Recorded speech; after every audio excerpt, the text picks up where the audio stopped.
The knock came at 4:07 in the morning. Not a frantic knock. Not an emergency knock.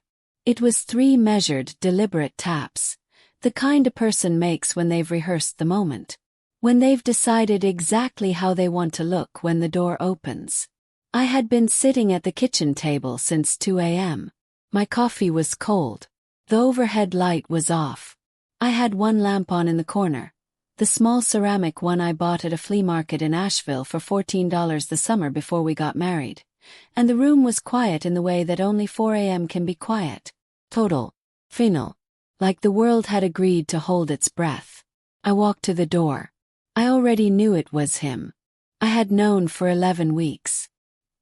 He was standing in the hallway in a gray button-down, untucked, collar slightly creased. There was a perfume on him that was not mine. I recognized it, not because I had smelled it before but because it was the kind of scent you choose specifically to be noticed. Forward. Deliberate. He was holding a manila envelope in his right hand, and there was something in his posture, a practiced steadiness, that told me he had been building up to this moment all night. He opened his mouth. I didn't let him speak. I turned around, walked the 6 steps back to the kitchen counter, picked up my own envelope, white, letter-sized, sealed, with my attorney's return address printed in the top left corner, and placed it in his hand. He looked down at it. Then he looked at me. Then the color left his face entirely. Because the signature on my papers was 11 weeks dry. The attorney's copy had been filed with the county clerk's office on a Tuesday afternoon in February, time-stamped 2:43 p.m. I had paid the $312 filing fee in cash. And I had come home that evening and made pasta and watched television and said nothing. He came to that door at 4 a.m. believing he was about to rewrite my life. He was 11 weeks too late. My name is Serena. I'm 34 years old. I am a financial compliance analyst, which means, in plain language, that I spend my professional life looking for the thing that doesn't add up. I find the number that's slightly off. The date that doesn't match. The signature that appears on a document it shouldn't be near. I do this carefully, methodically, and without emotion because in my field emotion is how you miss things. I tell you that because it matters. I met Marcus when I was 27. He was 31, running a mid-size event production company out of a shared office space in Midtown, charming in the way that men are charming when they're still building something and haven't yet decided who they'll become once they have it. He was funny. He was attentive. On our 3rd date he remembered that I'd mentioned once in passing that I hadn't been to a live jazz show since college, and he planned our 4th date around exactly that. Small things. The kind of small things that make you think. This person listens. This person sees me. We got married 6 years ago at a venue outside Nashville that cost $18,000. $11,000 of which I contributed from my own savings. I want you to remember that number. I was not naive going into that marriage. I was deliberate. I had a career I had built carefully, a small investment portfolio I'd started at 25, a 401k, a savings account I'd been feeding since my first real paycheck. I was not a woman who needed to be taken care of. I was a woman who chose to build something with someone. That distinction between needing and choosing is the thing I had to reclaim. Because somewhere in those 6 years, Marcus had quietly, consistently reclassified me. Not with one big dramatic act. The way these things happen is almost never dramatic. It's incremental. It's a slow repositioning of your voice, your role, your worth inside a shared life, until one day you look up and realize the person you are inside this marriage is not someone you recognize, and worse, is not someone who would have been tolerated by the person you were before it. I am a compliance analyst. I find the thing that doesn't add up. It took me longer than I'd like to admit to turn that skill on my own life. But when I did, I found everything. Let me tell you what 6 years actually looked like. Not the Instagram version. Not the version I told my mother when she asked how things were going. The real version. The one I reconstructed slowly, late at night, in a private notes app on a phone he didn't know I had, adding entries the way you'd build a case file. date, incident, detail, context. The separate finances started 14 months into the marriage. Marcus came home one evening with what he called a smart money structure. He had read something, he said, about couples who maintained individual accounts alongside a joint one, how it preserved autonomy, reduced conflict, kept things clean. He made it sound progressive, modern, emotionally intelligent. I was a compliance analyst. I understood account structures. It didn't alarm me. What I didn't notice at the time, what I only understood later, was that the joint account he proposed was funded primarily by my direct deposit. My $94,000 annual salary flowed in every 2 weeks like clockwork. His contributions were irregular. Sometimes $1,200. Sometimes $800. Once, for an entire quarter, nothing, because the company was in a transition period. The mortgage on our apartment, the utilities, the groceries, the streaming subscriptions, the car insurance on a vehicle I did not drive, all of it cleared from that joint account. All of it largely mine. He was not struggling. I want to be clear about that. His company generated revenue. I had seen the invoices. But his personal account, the one I had no visibility into, that is where his money went. That is where it stayed. I told myself it was temporary, that the company would stabilize, that this was partnership, and partnership sometimes meant carrying more weight during lean seasons. I carried that weight for 4.5 years. The second thing I want to tell you about is the promotion I didn't take. In the spring of my 3rd year of marriage, I was offered a senior compliance director role at a firm in Atlanta. The salary jump was $34,000. The title was significant. The opportunity was the kind that doesn't come back around twice. I was 31 years old and I had worked 7 years to be considered for exactly that kind of position. I turned it down. Not because I didn't want it. I turned it down because Marcus sat across from me at our kitchen table, the same table where I would later sit alone at 2 a.m. waiting for his knock, and he said, "I need you here right now, Serena. We're building something. If you go to Atlanta, what are we building?" I stayed. He took a trip to Miami 3 weeks later with 2 of his business partners. I found out later, much later, that one of those business partners was not who I had been told she was. But I'm getting ahead of myself. The third thing is the dinner table. Marcus's family gathered every Sunday at his mother's house in Brentwood. His mother, Claudette, was a woman who had decided her son could do no wrong somewhere around his 2nd birthday and had never revised that position.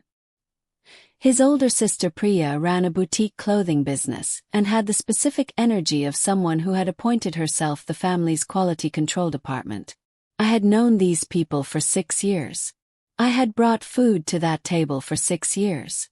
I had listened to Claudette's stories, complimented Priya's new inventory, remembered birthdays, sent cards, shown up consistently. And yet, at that table, my opinions were footnotes. My professional expertise, in a family that constantly had financial questions, was never once solicited. When I spoke, Marcus had a habit, so practiced it had become invisible, of picking up his phone in the middle of my sentences. Not rudely, not dramatically, just reaching for it. As if whatever I was saying had triggered a reflex to be somewhere else. Priya once referred to me to another family member, at a volume I was clearly meant to hear, as Marcus's very practical wife. Smiled. I passed the bread. Filed it away.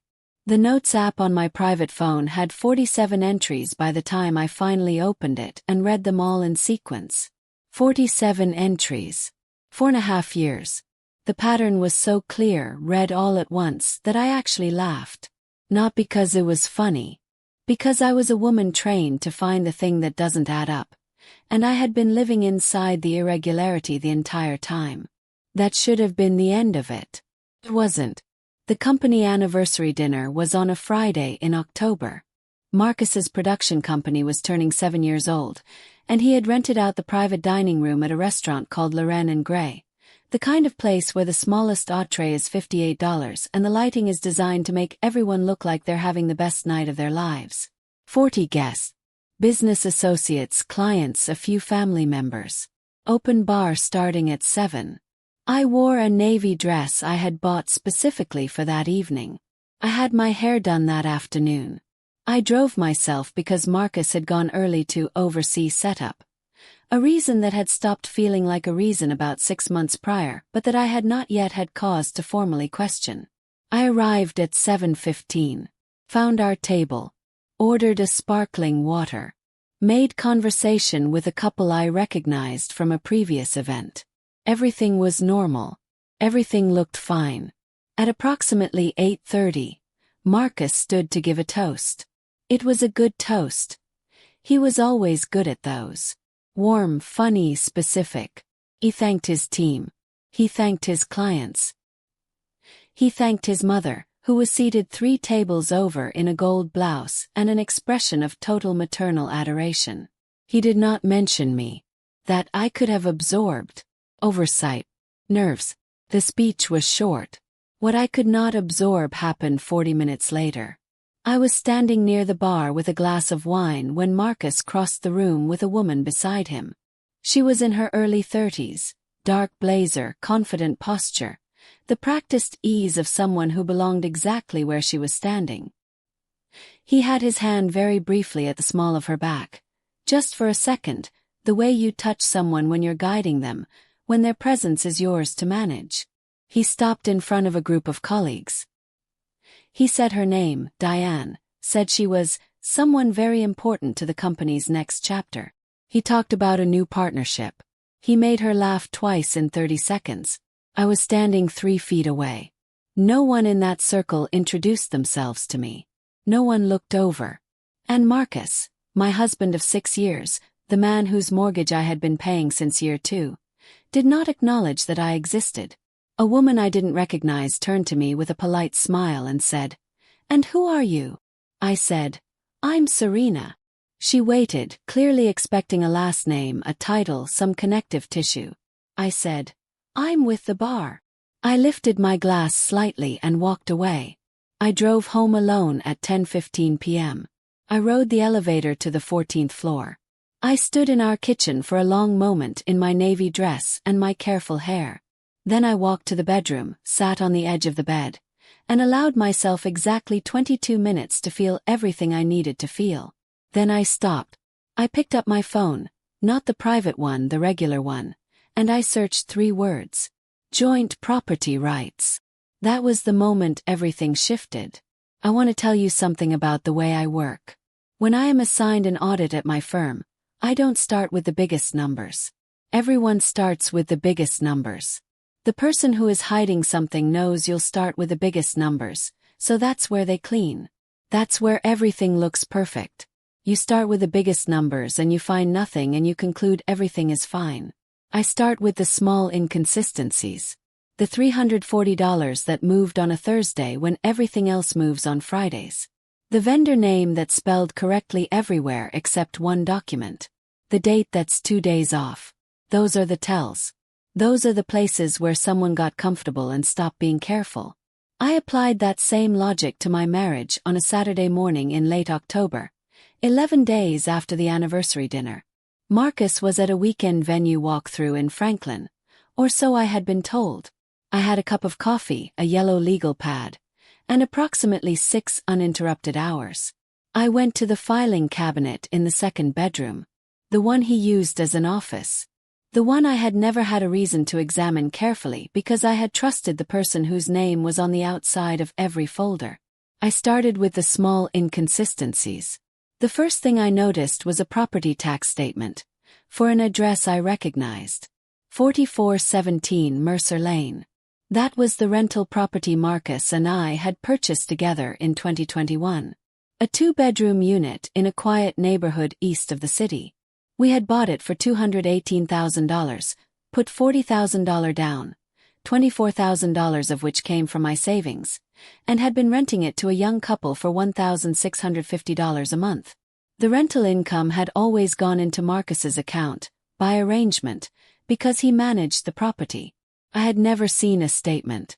But on this statement, the owner name was not Marcus and Serena. It was Mercer Lane Properties LLC. put the paper down, picked it up again. I photographed it with my private phone. Then I searched the Tennessee Secretary of State's business registry from my laptop. Mercer Lane Properties LLC had been registered 8 months ago. The registered agent was Marcus. The sole member was Marcus. My name appeared nowhere. The filing date was a Thursday in February, 3 weeks before he had taken that Miami trip. I sat with that for a moment. Then I kept going. The second thing I found was a phone bill. It was tucked inside a folder labeled Utilities Archive, in the way that something is filed when the goal is not organization but concealment. Present enough to technically exist, obscure enough to never be casually seen. It was a bill for a secondary line on a carrier account that was, technically, in both our names. A legacy from an old family plan we had never formally closed. The secondary line had been active for 14 months. The data usage was significant. The billing address for the secondary line statement had been rerouted to a P.O. box I had never seen. Photographed that too. I photographed everything. 11 documents in total. The LLC registration. The tax statements for the past 2 years showing the reclassified ownership. The phone bill. A transfer record showing the deed to 4417. Mercer Lane had been quietly moved from joint ownership to the LLC. A document that appeared to be the beginning of a loan application, listing only Marcus as the borrower, against the equity of a property that was legally, or had been legally, half mine. I closed the filing cabinet exactly as I had found it. I washed my coffee cup. I straightened the legal pad. I made sure every folder was in the same position it had been when I opened that drawer. Then I sat down at the kitchen table and I opened a private browser on my laptop and I typed 8 words. Family Law Attorney Free Consultation Asset Concealment Divorce Tennessee. What they didn't know was, I had spent 11 years learning how to read a paper trail. And this one was not even hidden well. Her name was Patricia Osei. Family law attorney, 14 years in practice, former clerk for a circuit court judge, with a small firm on the west side that had no flashy website and no billboard on the highway and an extraordinary record on marital asset recovery cases. My firm's general counsel had mentioned her name once, in passing, at a compliance seminar 2 years prior, in the context of a case involving concealed business assets in a divorce proceeding. I had written her name on the back of my conference lanyard that day without knowing why. I found it in my coat pocket when I was looking for something else, 3 days after I opened that filing cabinet. I called Patricia Osei on a Monday morning at 8:47 a.m. from my car, parked in the garage beneath my office building, engine off. She had a consultation slot that Thursday.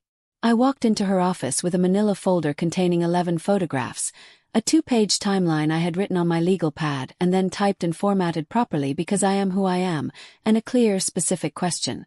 My husband transferred a jointly owned property into a sole member LLC without my knowledge or consent 8 months ago. What are my options? Patricia looked at the photographs. She looked at the timeline. She looked at me over the top of her glasses with an expression that was not surprise. She had clearly seen this before, but was something closer to focused interest. She said, "You documented all of this yourself?" I said, "I'm a financial compliance analyst." She almost smiled. She said, "All right, let's talk." Here is what Patricia told me in that first meeting. The transfer of a jointly owned marital asset into a sole member LLC, executed without spousal consent or disclosure, constitutes fraudulent conveyance under Tennessee marital property law. Can be reversed. The property can be restored to joint marital estate.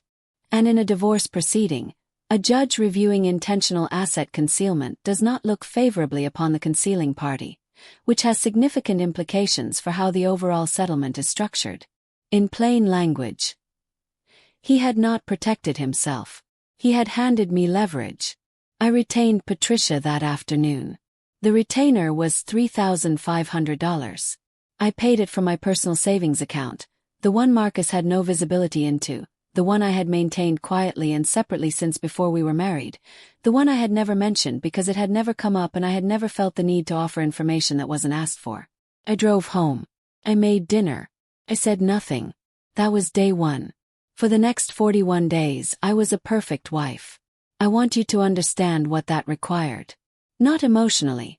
I had moved past the emotional part in 22 minutes on the edge of our bed in October. What it required was precision. Consistency. The same performance every day with no variation, because variation is how you get caught, and getting caught meant he would move assets, contact his own attorney, and spend the next 8 months making everything harder and more expensive. So I cooked dinner on weeknights. I attended 2 more Sunday dinners at Claudette's house in Brentwood, and passed the bread and complimented Priya's new inventory and smiled at exactly the right moments. I asked Marcus about his work and listened to the answers. I watched him. His comfort, his confidence, the way he filled a room when he thought he was the only one making plans, and I felt nothing except a very quiet, very steady sense of forward motion. Underneath that surface, the machinery was moving. Week 2. Patricia filed a motion to void the fraudulent LLC transfer, citing Tennessee Code Annotated Section 66-3-305, fraudulent transfer with intent to hinder a creditor, which, as a legal spouse with marital property rights, I qualified as.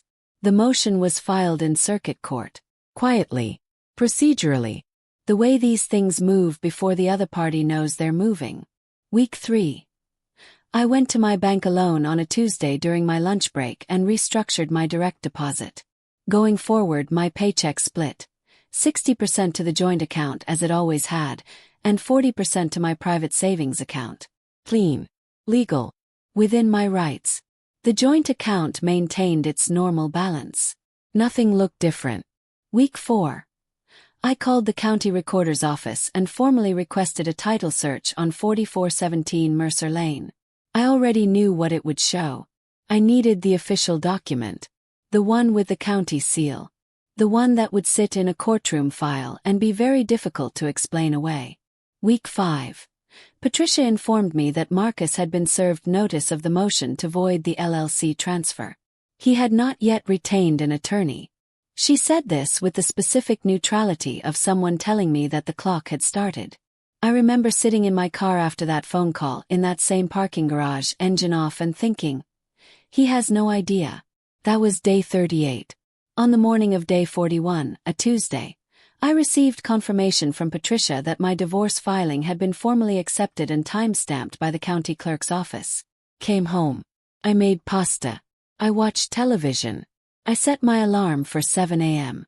3 days later, at 4:07 in the morning, he knocked on the door with an envelope in his hand and a speech he had rehearsed. I had been sitting at the table for 2 hours. I was completely ready. He stood in that doorway for a long time.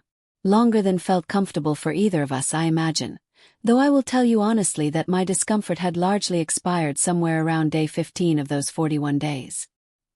He stood there holding my white envelope with Patricia's return address in the top left corner, and he looked at it the way a person looks at something when their brain is refusing to process what their eyes are clearly reading. He said, "What is this?" Not a question. A statement delivered in the tone of a man who has just discovered the ground is not where he thought it was. I said, "It's exactly what it looks like, Marcus." He said, "Serena." I said, "You've been served notice of a motion to void the Mercer Lane Properties LLC transfer. Patricia Osei is my attorney. Her number is on the letterhead. You should get yours." He opened his mouth, closed it. I watched him cycle through the stages, confusion, then the specific panic of someone who has just realized their strategy has already been outmaneuvered, then something that looked like it wanted to become anger but couldn't quite find solid footing. He said, "How long have you?" I said, "Good night, Marcus." Closed the door. I walked back to the kitchen table. I sat down. I finished my cold coffee. And I listened to the silence of 4 a.m. close back around the apartment like water over a stone. The next 6 weeks were procedural. Uncomfortable in the way that all necessary things are uncomfortable.